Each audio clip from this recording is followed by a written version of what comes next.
Hello and welcome to Auspol Explained. I'm your curly haired host David as always, and I'm here to be challenged on my Auspol knowledge by someone half my age.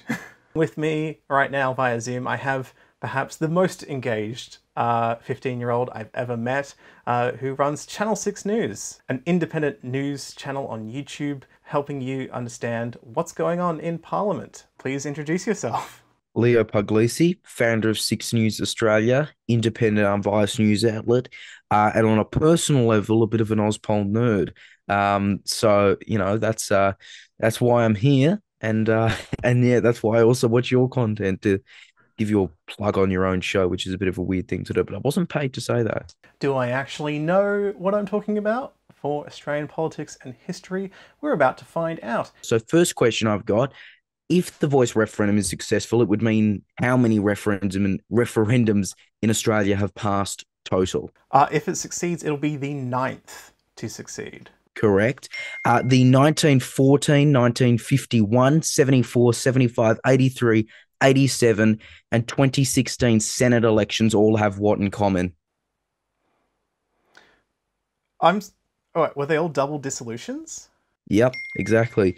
The double dissolution ones are always fun to cover because you get the most ridiculous parties in with a chance. But hey, haven't had one since 2016, and who knows if we'll have one soon. Who is the current Speaker of the House? Oh, uh, I'm gonna pass on that one. I do not know. I cannot guess. Milton Dick.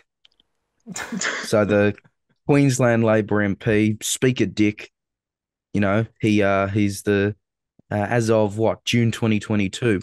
In order of longest time in office for prime ministers, it goes Menzies, Howard, Hawke, and then who? Malcolm Fraser. Correct. The marriage equality plebiscite was introduced by which government? The coalition government under Malcolm Turnbull. Yep.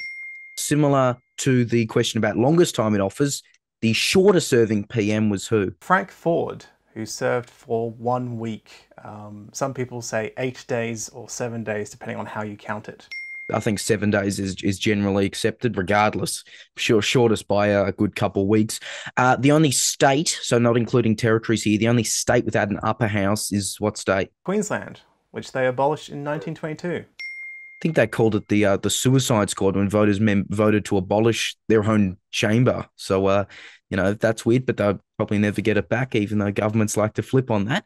How many parties are currently part of the Federal Liberal National Coalition? Four. Correct.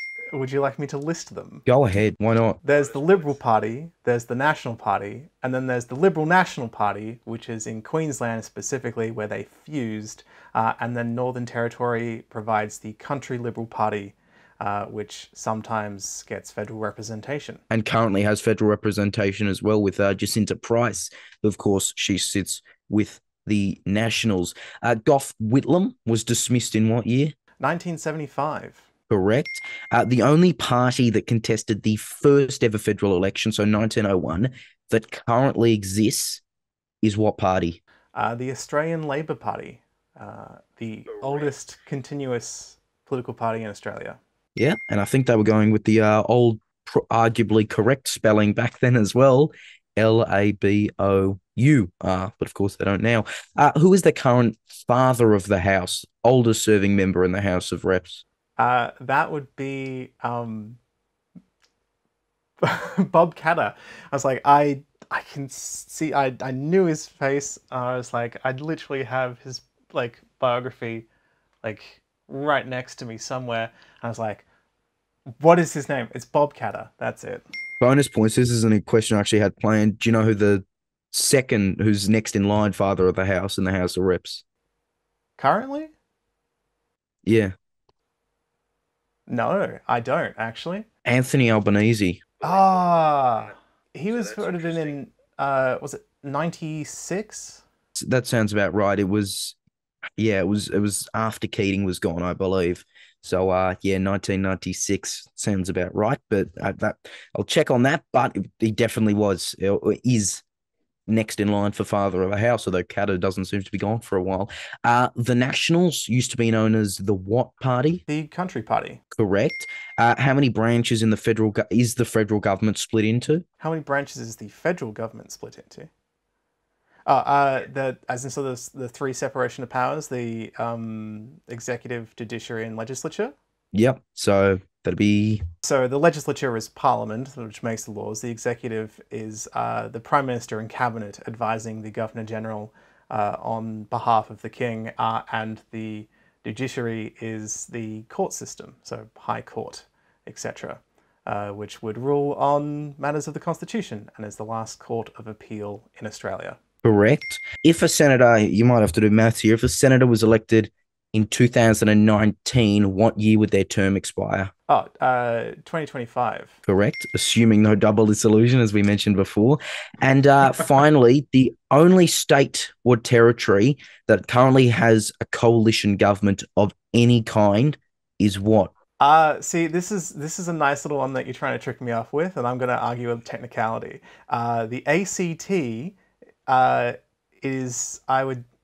it's technically not a coalition with Labor and Greens. It's an alliance in that I believe they don't actually need to vote together inherently in the same way that like the Liberal National Coalition does.